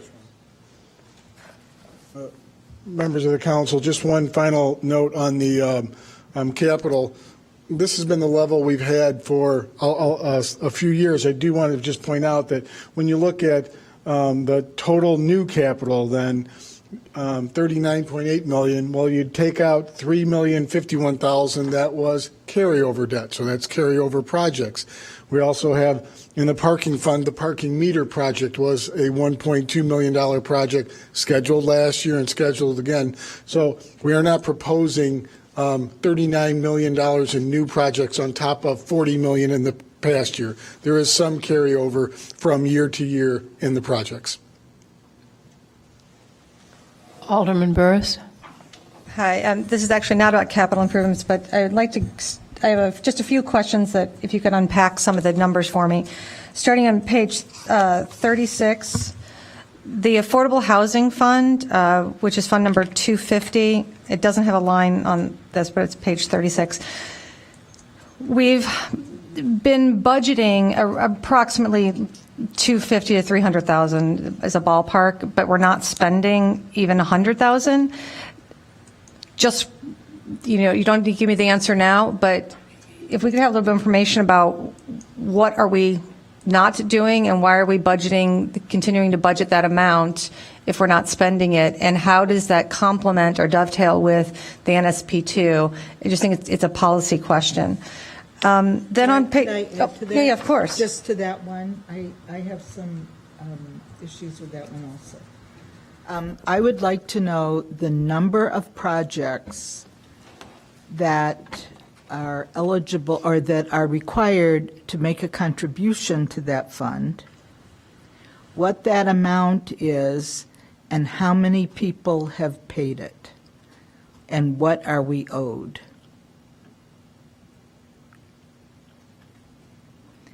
And I know that we've made some expenditures out of that fund for counseling, I believe, and I would like to know what the intent, looking back into, the regulations we placed on that, what was the intent? My understanding was that the intent was to provide housing. We charge developers an affordable housing fee so that we can provide affordable housing. Have we provided any affordable housing? Thank you for bringing that up. You're I welcome. forgot to. Then to page 46, I've got 3 items on page 46 I would just like explanation. Page 46, number 52130, residents annual parking. I'm assuming that that's for the resident parking districts that we charge 124,000. So we get 124,000 by having the different parking districts. Is that correct? Okay. So fabulous. And then number 52146, which is the moving van permit fee. Do we really get any money from that fee? And I would just like that number. I don't know that we have received any money from that moving van fee. We instituted it last year, I believe. I just don't know that there's been money collected. I'd like to see that number if it's really 50,000. I would be surprised. Then 52505, the ticket fines for parking. There's a substantial jump, and I'm just wondering why there's a jump in that number. And just if that can be unpacked for me, that would be great for the next one. And then the last question for me is page 48. Oops, sorry. 48. The wood recycling at 35,000. I realize that we sell wood at the recycling area. Are we really making 35,000 off the wood sale? And just a little bit more information about the cost benefit for doing that activity. Thank you. Appreciate it.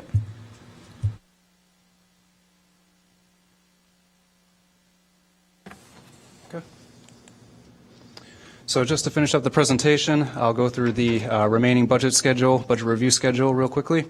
So this coming Saturday, October 26th, we'll be conducting the City Council Capitol Tour. That'll begin at 9 a.m. The bus will be picking us up at the Civic Center parking lot. On Tuesday, November 5th at 6:15, we will do the second City Council goal-setting session. On Monday, November 11th at 7 p.m., we will hold the public hearing for the Truth in Taxation Notice, the FY 2014 proposed budget, and the preliminary tax levy estimate. And then on Monday, November 18th at 7 p.m., there will be another City Council budget discussion held in the City Council chambers. On Monday, November 25th, we are looking at budget adoption at 7 p.m. in the City Council chambers. And then pending that budget adoption, we are scheduled on December 9th, 2013 for the tax levy adoption and also the tax levy abatement. And with that, we can take any other questions you have about the budget. And Madam Mayor, members of the council, looking at next Monday's agenda, we think there may be some opportunity for additional budget discussion. So unless you have any objection, we'll put some time on at the end of the meeting. So if there's, we'll provide as many answers to questions as we have, go through that. But at this point, we didn't think that meeting was going to have that time, but we do now, and we'll just go ahead and we'll have it as a special order of business with the understanding that it will come at the end of the meeting versus the beginning of the meeting. Thank you. Alderman Braithwaite. A quick question. We had a presentation or during public comments, someone from the Mental Health Board came up and noted some changes from our proposed budget that we passed in Human Services. So is it possible just to do a comparison between what was proposed in this budget in terms of the mental services and what we approved and forwarded to council from Human Services? Yes, Alderman Braithwaite. We'll provide a memo. It was a time issue. So that came up on the 7th. This came out on the 11th. So we do have to reconcile those items. So just one. Could Alderman Rainey ask a question? Sorry, Marty.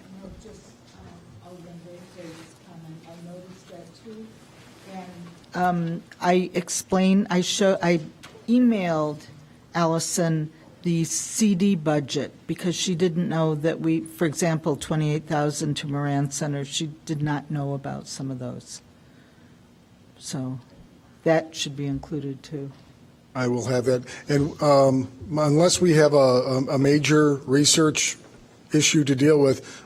Staff's intention would be to get the memos out to you by the end of the week in which we've discussed it. So we will get the memos for everything we can out by the end of this week, so you have them for Monday night's discussion.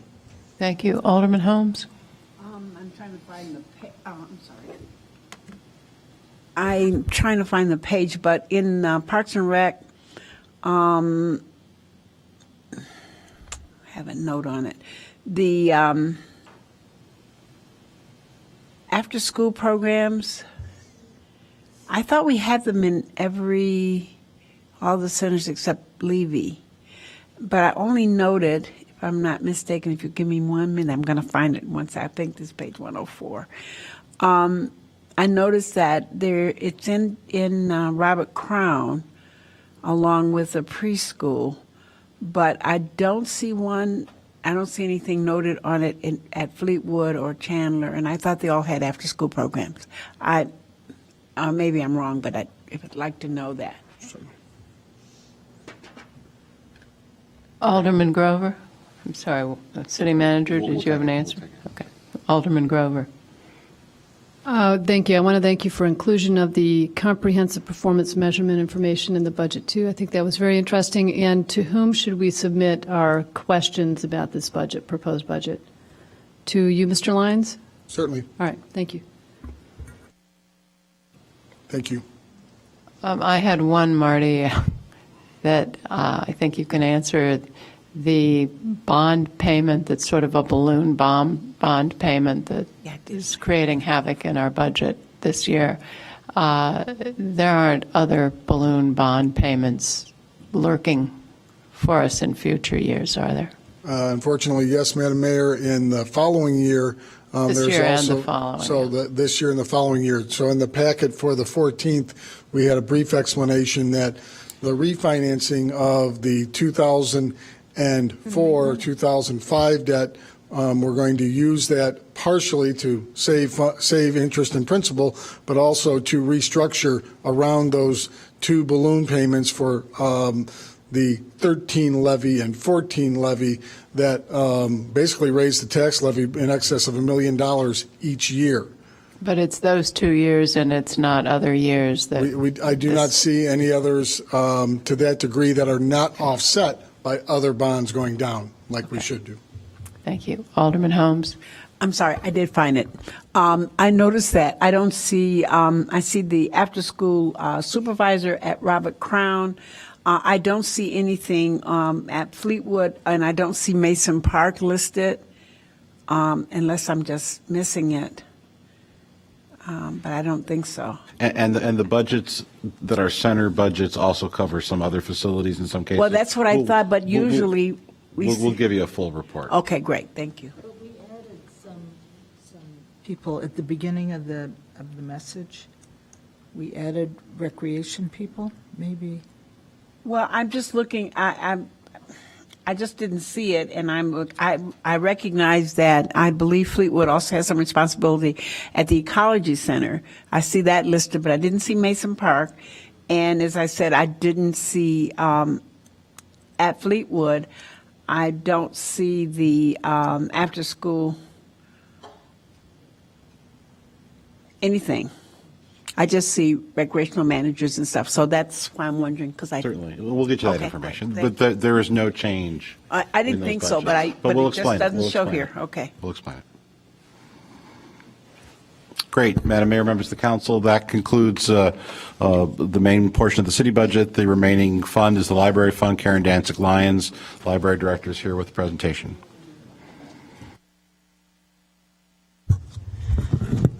Good evening, Madam Mayor, Clerk Green, members of the City Council, and City Manager Bobkowitz. Karen Danzig-Lyons here on behalf of the Evanston Public Library, here to provide a little bit of background information about who we serve and what we do to kind of frame the discussion of our 2014 budget. As you can see from our mission, the Evanston Public Library helps build skills that are critical to the success of our citizens at all stages of their life. The ability to read, to decode information and give it meaning, to critically evaluate information, base decisions upon facts, to imagine, create, innovate. All of these critical skills are supported by the work of the Evanston Public Library. If every child has the ability to read and to learn as they enter school, they will succeed. And regardless of your background, the language that you speak at home, or whether you have a home, or wherever you live, the Evanston Public Library is prepared to support every one of our citizens at all ages. Recent census data shows us where the concentrations of our citizens live, but I've worked with the city's GIS staff to map it because there are some areas of the population that we need to talk about in terms of ways to serve and barriers to service. The 3 solid circles represent a 1-mile radius around our 3 facilities. The North Branch on Central Street, our main library in Orrington, and our newest branch, Chicago Avenue Main Street at Main and Chicago. The dotted line represents a circle around Robert Crown, where we are continuing to try and build an identity of service, and it fills a gap in terms of a location that is easily accessible. This map shows our youngest 5 years of age or younger. I hope that you would agree, if you're pushing a stroller or trying to bring a little one to a story time, proximity to a location is important. Another segment of the census data is the older children, 5 to 17 years of age. And once again, you can see, based upon the concentration and the shading of the map, that our facilities and using Robert Crown to provide services also meets the needs of this group. And finally, for our oldest citizens, our most mature patrons, 65 years and older, there's a distribution through the city, and many of their needs are provided by our locations. But location can be a barrier to service, and so how do we serve our students, our patrons, our citizens that aren't within walking distance? Well, we're turning outward. We're bringing our services beyond the walls of our building. And let me give you some examples of what we're doing. The young man seated on the bench, his name is Alante Massey. And this is a program that I'm particularly proud of. We began it last year, and it's called ABC Boosters. And what we do is we take teenagers and we train them how to teach the youngest children how to recite their alphabet, how to enjoy reading, and how to learn to love books. And this does 2 things. It helps the youngsters be ready to read when they enter kindergarten, but it also gives our teen mentors some job skills. And so, based upon his work with students in 2012 and 2013, Alante was able to get a job as a camp counselor through the ABC, through this Mayor's Summer Youth Program. Job skills, job readiness, and teaching teens responsibilities is an important part of what we do with this program. We expanded it beyond Fleetwood and Robert Crown this year to do some other District 65 locations, and we also had a Spanish language version this summer at CAMS. This represents 2 of our important outreach workers, Renee, who's our teen services, and Daylily Alvarez, who is our Latino outreach coordinator at ETHS. We do a lot of work with the teens at ETHS, and we certainly look for them to be volunteers to support what we're doing. This shows our success this summer at the community picnic. We're out at a lot of different community events. This is our summer reading program at Robert Crown. This year we tried a little bit of a different, I'm not sure why this keeps clicking, honestly, I'm not touching it that much. The past couple of years for summer reading program, we created a summer reading stop at Dempster Dodge. This year I wanted to try a little bit of a different approach. Rather than waiting for the students to come to us, I wanted us to bring the program to the students and the families to see if it was more convenient and to see if, in fact, we had higher participation levels. And so this represents our summer reading program at Robert Crown. We also brought it out to Fleetwood, and we in fact did see greater participation. We saw overall 3,000 students in our summer reading program. The youngest ones, we went up significantly in the teens to from 200 to 350. And for the first time, we had an adult summer reading program. We had 1,600 participants in that. But we reached 93 children at Robert Crown, 93 new ones that we had not served the year before. So I think that experiment worked. We're continuing to provide programs for adults, teens, and children at Robert Crown, and we hope to do more in next year's budget.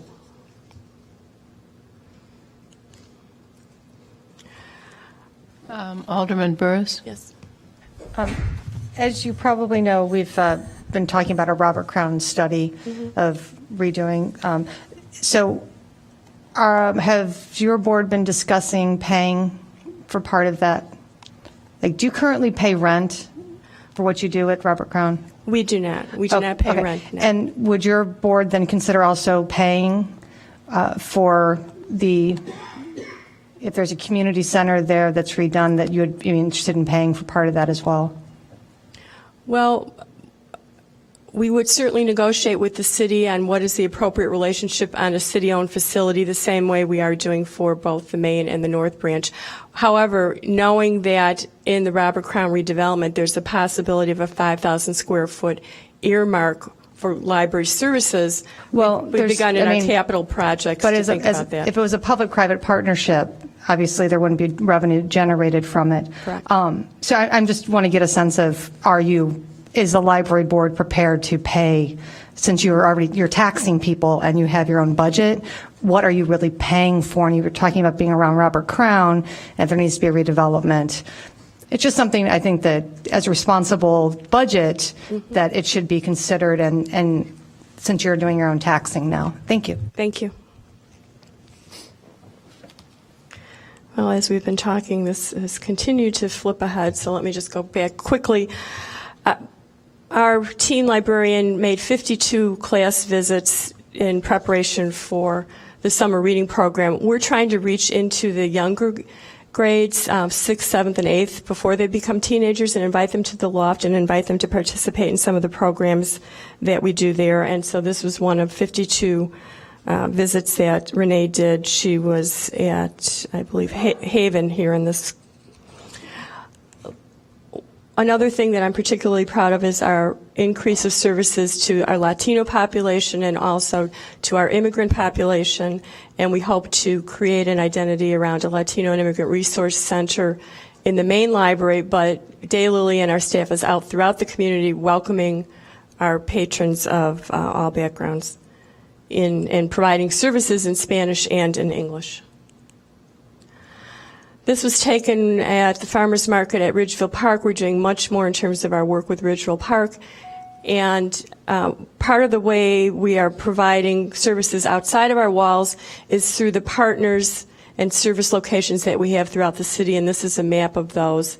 And I can certainly provide members of the City Council a more clear printout so you can see just where we're providing services, but you can see we're throughout the city providing adult, children, and teen services. And working with the Friends of the Library, we continue to have book drop-off and free exchange locations as well as book bag delivery, and that's what this map shows.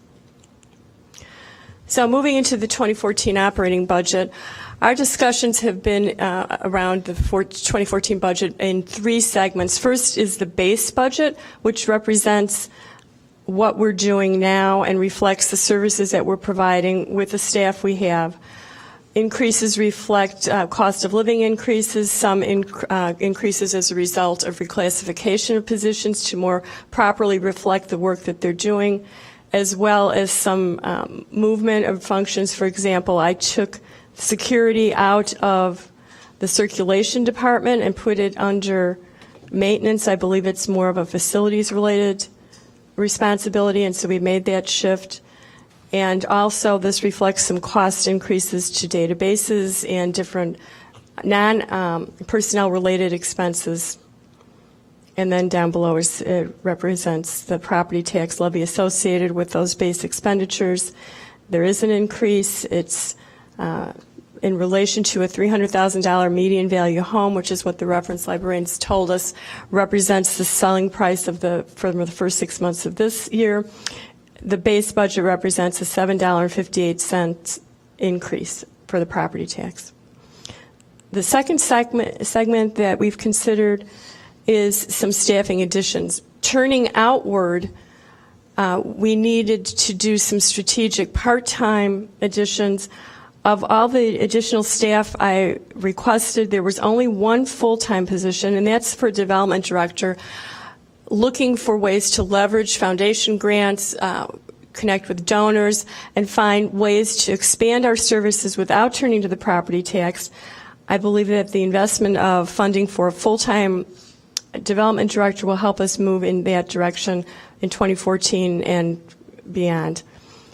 I also wanted to expand the service we have by using some additional part-time staff to the west side of Evanston to continue to build on the work we're doing at Fleetwood and Family Focus.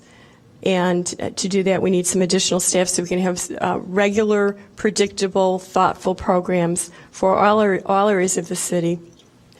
One of the things that we heard loud and clear from our staff and certainly our patrons look to us as having a safe, secure learning space. And so by adding an additional part-time security guard at the main library in the afternoon, we cover some of the busiest hours that we have right now where we do not have a security guard on hand. Also, to better serve our patrons, I think it's important to be able to know when the branches are open. And so by standardizing the hours of operation, we would now have in 2014 CAMS and North Branch open one evening a week. We would be open on Mondays from 10 till 8.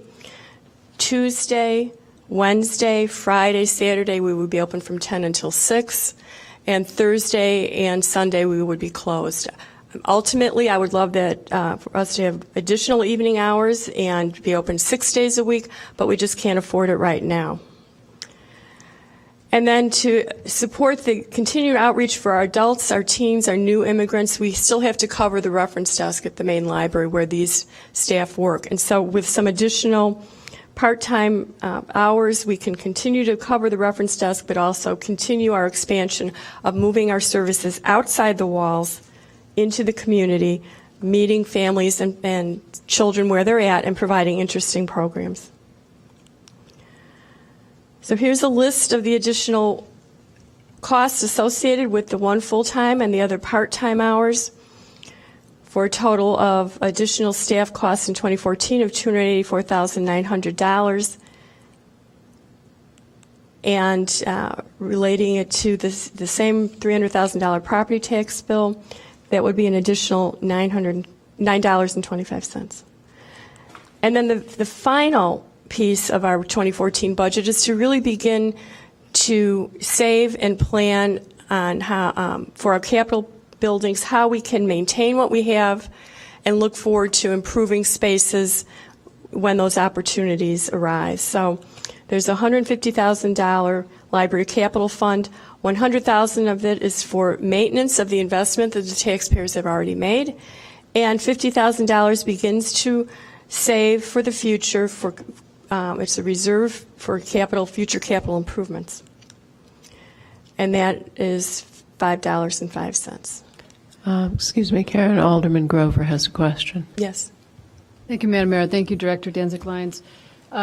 Looking at these proposed increases for the library levy, could you help us understand then how our expenditures per resident compare to your peer libraries in Northern Illinois, wherever, and then again also for not just the levy, compare the levy to peer libraries, but also compare the expenditures per resident, for just to get perspective on where the library is right now and where these additional budget requests fit into not just long-term planning, but really bringing the library up to code, so to speak. Yes, thank you. Let me flip ahead to a couple of slides. So, to address your question, comparing Evanston, and this is reflecting the three areas that we've just discussed previously for the 2014 budget. On a per resident, per capita basis, our expenditures would be 45% of the average of our peer libraries. And we've picked Skokie, Arlington Heights, and Oak Park as representative of other libraries in the area that serve similar populations. And you can see the expenditures and the expenditure per person in those libraries. And Director Danzig-Lyons, that's with the proposed budget? Yes, Not that's- last year, that's just, that's with the 2014 proposed budget for 2014, huh? Yes, Alderman, that's correct. And then comparing our tax levy to peer libraries, again, we are 40% less than the average of those libraries. So that is with the proposed increases in capital, the staffing additions, and our base budget. And just to flip back a couple of slides. So adding those three segments together, it's $21.88 for additional property tax to support the Evanston Public Library in 2014. Alderman Burris? Yes, that starts with the slide. The comparison that we do with many of our we consider our peer municipalities, not just for this library piece, but for the budget overall, when we do this comparison, it would also be nice to have a comparison of the amount of people in the community that would fall into the low to moderate income category, and how many of these communities are eligible for CDBG money, and how many people are being aided by that kind of money. So we talk about comparing ourselves to Arlington Heights, Oak Park, maybe Skokie. I doubt it that we would be the same level of folks. Also, the foreclosures in these communities compared to Evanston over the past few years. Again, it's constantly putting on people more and more, and we're running people out of this community. And it's not just this added tax by a non-elected body. It's the water, it's the garbage fees, it's one thing after another. So let's compare apples to apples, and if we want to be a diverse community, not just ethnically, but really about socioeconomic. Alderman Rainey? Alderman Grover? Thank you, Madam Mayor. The other dimension to the socioeconomic question for me is to what extent can we measure the library as a resource to those low and middle income families, and how are we serving them through the proposed budget, with this proposed budget? I'm writing these down so that I can get back to you. Okay. Alderman Rainey? What I think this is extremely interesting, but it does only represent the tax levy per person. So other dollars, for example, whenever I think about Skokie, I get the chills with, Old Orchard and other revenue-generating facilities, and also no Northwestern and no, huge amount of not-for-profits. So what other revenue comes into that budget? In other words, what I think would be more helpful would be to see the library budgets, regardless of where the money comes from, compared to ours per person. So non-property tax revenues at the comparable. All the revenue coming in to run a library, because that's the important number, because many communities have additional funds, So non-property tax within the control of the public libraries and beyond? All I want to know is the budget of the Evanston Library, total amount of revenue, because you have money coming from other sources other than taxes. We do. Right. So the total budget for the Evanston Library, total budget for Oak Park, might come out the same proportions. But I'd be curious to know, are they spending more money than we are? And where's that money coming from? Although I don't expect you to tell us where that money is coming from. Just what is the total amount? Well, librarians love research. I'll do my best. Well, but I don't, that's not necessary for me. I don't care if they, have some of their little tax or whatever. But just, how does our budget compare to theirs? Forget about the tax levy. Okay. Alderman Braithwaite. Thank you, Madam Mayor. And I look forward to our conversation. I know we haven't had an opportunity to sit down and meet and go over, so I'm not going to take too much time. But I'm a little bit curious about the sought opportunities to partner with Northwestern University. You can speak to that. Yes, we are regularly finding new ways to partner with Northwestern.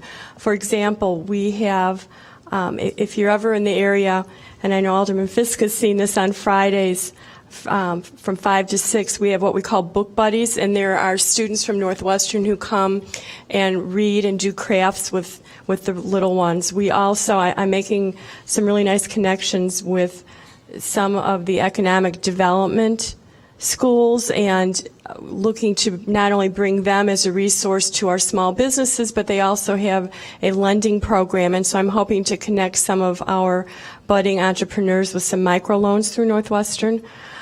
We are talking about a shared art program. And I'm also hoping to make a connection with Northwestern.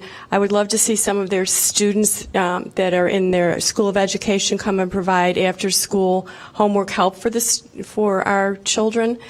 And so on many different levels, Northwestern is becoming a much stronger partner to the Evanston Public Library.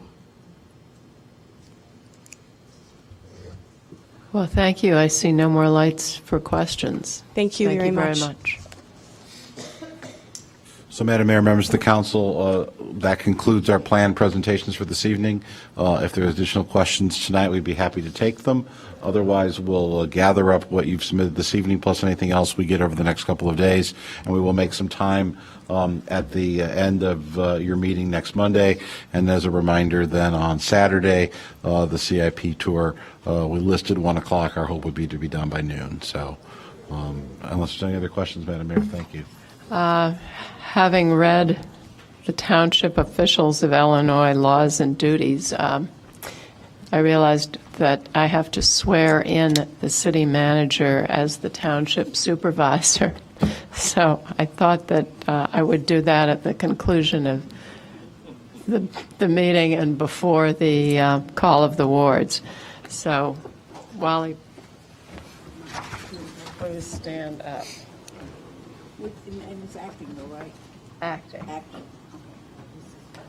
I just want to make sure we're correct on everything. We'll try.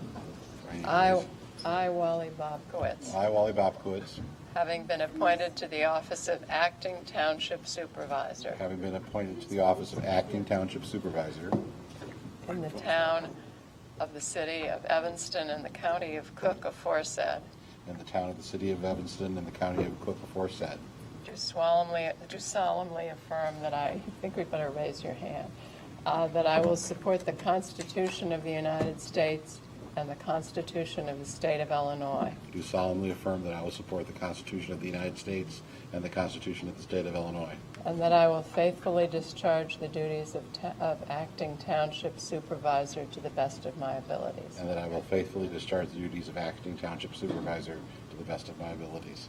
So help me God. Thank you. All right. City Clerk.